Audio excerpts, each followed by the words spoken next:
जय गुरु। नमस्कार। मैं आपकी स्पिरिचुअल हेल्पर एस्ट्रोलॉजर आचार्य भावना सिंह लिंक एस्ट्रो ऐप में आपका स्वागत करती हूँ। जैसा कि हम सभी को मालूम है कि 22 अगस्त को भाद्रपद शुक्ल पक्ष की चतुर्थी के दिन श्री गणपति जी का जन्मोत्सव हम सभी बहुत धूमधाम और हर्षोल्लास के साथ मनाने वाले हैं। तो उस दिन क्या पूजा का मुहूर्त रहेगा, क्या समय रहेगा, किस प्रकार से हम श्री गणपति जी की पूजा अर्चना या स्थापना कर सकते हैं, इसी सब विषय के बारे में आज मैं आपको जानकारी देने वाली हूँ। तो सबसे पहले हम बात करते हैं पूजा के मुहूर्त के बारे में।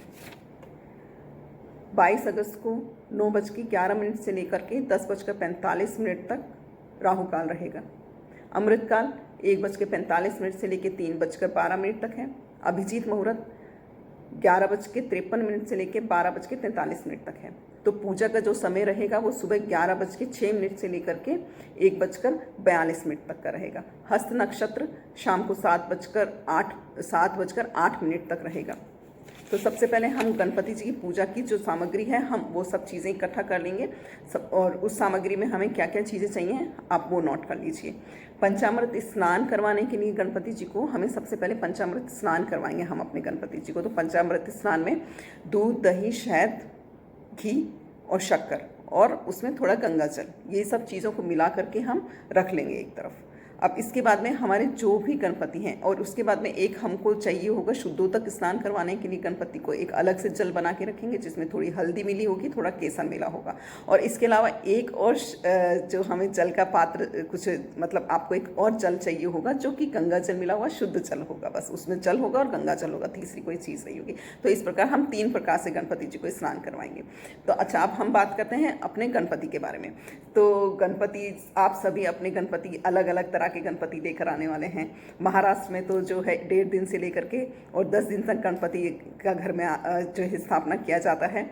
तो सबसे पहले तो हम बात करते हैं कि अपने गणपति को हम कैसे लेके आ रहे हैं। कुछ लोग मिट्टी के गणपति बनाने वाले हैं जो इको फ्रेंडली गणपति होंगे। तो जिनके भी इको फ्रेंडली गणपति हैं वो किसी न किसी प्रकार के बने होंगे। धातु कुछ तो जो है स्टोन के गणपति लेने वाले हैं, सोना चांदी या दूसरी किसी धातु के कुछ स्टोन, अलग अलग स्टोन्स के गणपति को रखने वाले हैं। कुछ पारद गणपति की भी स्थापना करने वाले हैं, कुछ गोबर के, कुछ मिट्टी के और कुछ सप्त धान्य के गणपति। और कुछ आजकल तो बहुत सारी चीज़ें चल गई हैं कि गणपति बनाने हैं कुछ चॉकलेट से या कुछ दूसरी चीज़ों से। तो आप जिस भी तरह के गणपति बना रहे हैं तो उनको आपने स्नान करवाना है। जिनके गणपति आपने अलग अलग तरह के बनाए हैं जो धातु के या इन सब चीज़ों से अलग, गोबर, मिट्टी या दूसरी चीज़ों के हैं, तो उनको आपने सिंबॉलिक स्नान करवाना है। तो सिंबॉलिक स्नान में कैसा होगा, आपने सिर्फ जो भी चीज़ का स्नान करवाना है उसका छींटा देना है उन गणपति को। वो छींटा किससे देना है, पान के पत्ते से या दूब के अग्रभाग से। दूर्वा जो होती है, जो हमारे गार्डन में घास लगी होती है, उस घास का अगला हिस्सा दूर्वा कहलाता है। उससे हमने लेकर के उनको गणपति जी को छींटा देना है। वो सिंबॉलिक स्नान होगा गणपति जी, मतलब सांकेतिक स्नान। ठीक है। अब हम बात करेंगे स्नान के लिए। सबसे पहले हम चौकी लगाएंगे। चौकी के ऊपर लाल या पीले रंग का वस्त्र बिछा लेंगे और फिर उस वस्त्र पे हम जो है अक्षत उन्हें कहा जाता है जो साबुत चावल होते हैं, बिना टूटे हुए चावल हम लेंगे और उससे एक स्वस्तिक बना लेंगे। उस स्वस्तिक के मध्य भाग में हम अपने गणपति की स्थापना करेंगे। ऊपर स्थापना से पहले हमें अपने गणपति जी का स्नान करवा लेना है। पहले हमने पंचामृत स्नान करवाना है, फिर केसर और हल्दी से मिश्रित जल से स्नान करवाना है और फिर शुद्धोदक स्नान होगा जो कि गंगा जल मिश्रित जल होगा। उसके साथ में हम शुद्धोदक स्नान करवा के पहुँच करके अपने गणपति जी का उस स्वस्तिक के मध्य भाग में स्थापना कर देंगे। उसके बाद में हम लाल चंदन, सिंदूर, अक्षत और पुष्प के द्वारा गणपति जी का पूजन करेंगे। गणपति जी को लाल चंदन खींच के लगाएंगे, सिंदूर अर्पित करेंगे, इत्र, गंध, धूप, दीप, नैवेद्य, चमेली का गंध उन्हें बहुत प्रिय है, चमेली का गंध हम श्री गणपति जी को अर्पित करेंगे। और कनेर के पुष्प और गुड़हल के पुष्प उन्हें बहुत प्रिय हैं। तो हम कोशिश करेंगे कि अगर हमें मिल सकते हैं तो हम कनेर के पुष्प, पीले कनेर के पुष्प और गुड़हल के फूल ये हम उन्हें अर्पित करें। दूर्वा अंकुर गणपति जी को बहुत प्रिय हैं। तो दूर्वा अंकुर जो घास का अगला हिस्सा होता है वो दूर्वा अंकुर कहलाता है। तो 11 या 21 दूर्वा अंकुर हमें निकाल के गणपति जी को चढ़ाने हैं और संभव हो तो गणपति जी को दूर्वा की माला भी हम चढ़ा सकते हैं। और इसके अलावा अगर हमें पुष्प कनेर के और गुड़हल के नहीं मिलते हैं तो हम लाल गुलाब के पुष्प भी उनको चढ़ा सकते हैं। लाल रंग गणपति जी को अति प्रिय है, पीला रंग भी गणपति जी को अति प्रिय है।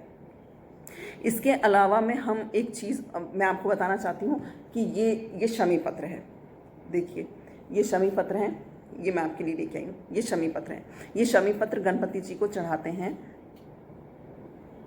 ये गणपति जी को अति प्रिय हैं। ये शमी पत्र चढ़ाने से जो हमारे जीवन में साढ़े साती या शनि से रिलेटेड कोई भी समस्या या कोई भी उनका दुष्प्रभाव हमारे ग्रहों का हमारे जो जिस भी तरह से पड़ रहा है तो वो दूर होता है। कुछ विशेष दिन होते हैं, उन विशेष दिनों की हम कुछ विशेष पूजा अर्चना करके या हमारे आराध्य देव को हम कुछ विशेष वस्तुओं को प्रदान करके हम उन ग्रहों का दोष का शमन कर सकते हैं। तो इसी प्रकार से गणपति जी को हम ये शमी पत्र चढ़ाते हैं तो हमें जो है शनि ग्रह से रिलेटेड कुछ भी समस्या आ रही है तो वो हमारी दूर होती है, बहुत हद तक दूर होती है। मैं ये नहीं कहूँगी कि वो बिल्कुल दूर हो जाएगी, लेकिन फिर भी हम गणपति जी को ये चढ़ा सकते हैं।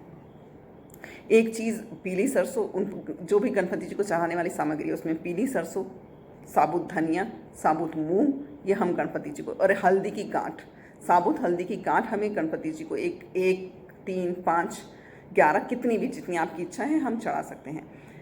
जो भी गणपति जी की 10 दिन तक घर में स्थापना करने वाले हैं उन्हें अपने गणपति जी को सुबह शाम दोनों टाइम पे जो है पूजा दीपक, अगर तो आप ये कर सकते हैं आप तो 10 दिन तक अखंड दीपक की स्थापना कीजिए। अगर आप अखंड दीपक की स्थापना नहीं करते तो अखंड दीपक जो आपकी स्थापना वाले दिन से शुरू होकर के विसर्जन वाले दिन तक पूरे 10 दिन तक चलेगा।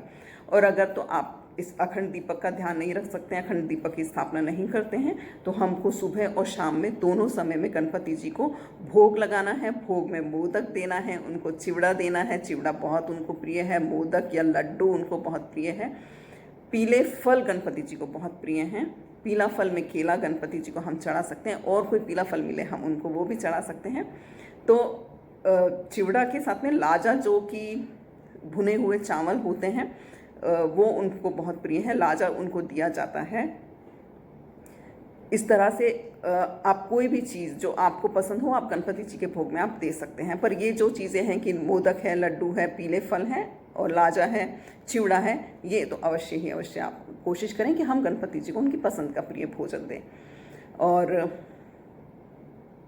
सुबह शाम धूप दीप होगा उनका। और जब जो 1 दिन के गणपति का स्थापना अपने घर में कर रहे हैं तो वो 1 दिन के गणपति का इस प्रकार से पूजन अर्चन करके और जो है अंत में आरती करेंगे, और आरती करने के बाद गणपति जी की प्रदक्षिणा करेंगे। और एक चीज़ मैं आपको बताना चाहती हूँ, गणपति जी की पूजा अर्चना में हम लोग कुछ विशेष करना चाहें तो हम गणपति जी के मंत्र ओम गं गणपताय नमः का जप कर सकते हैं। और जो बच्चे हैं जो पढ़ने में हमको लगता है कि हमारे बच्चे कमज़ोर हैं तो हम उनके द्वारा गणेश अथर्वशीर्ष का पाठ हम उनसे करवा सकते हैं, या उनके लिए हम करवा सकते हैं, किसी पंडित जी से करवा सकते हैं हम खुद भी कर सकते हैं संकल्प लेकर के। और एक चीज़ जो सबसे अच्छी चीज़ इसमें यह है कि गणेश अथर्वशीर्ष का पाठ करते हुए हम गणपति जी का स्नान करवाएं उन्हें और उनका अभिषेक करवाएं। तो उस पूरे समय पे जब कोई भी व्यक्ति गणेश अथर्वशीर्ष का एक व्यक्ति पाठ कर रहा है, आप पंडित से भी करवा सकते हैं, खुद भी कर सकते हैं। तो गणेश अथर्वशीर्ष का पाठ करते हुए या गणेश जी के 108 नाम का पाठ करते हुए आप गणपति जी का अभिषेक करें।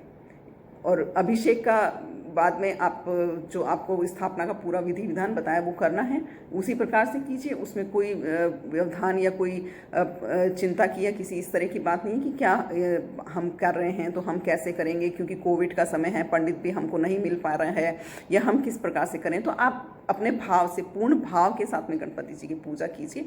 सिर्फ भगवान हमेशा भाव को देखते हैं। अगर थोड़ी सी आपसे कमी या अधिकता भी हो जाती है तो वो उसको क्षमा कर देते हैं। तो अंत में हमें क्षमा प्रार्थना करनी है, आरती के बाद में हमें क्षमा प्रार्थना करनी है। इस प्रकार से हम गणपति जी का पूजन अर्चन और उनको उनकी पसंद की वस्तुओं को प्रदान करके उनकी प्रसन्नता और उनकी कृपा की प्राप्ति कर सकते हैं। तो इसी तरह बस इसी के साथ में कि आपको गणपति महोत्सव की, गणपति जी के जन्मोत्सव की आप सभी को बहुत बहुत शुभकामनाएं, बहुत बहुत बधाई। नमस्कार, जय गुरु।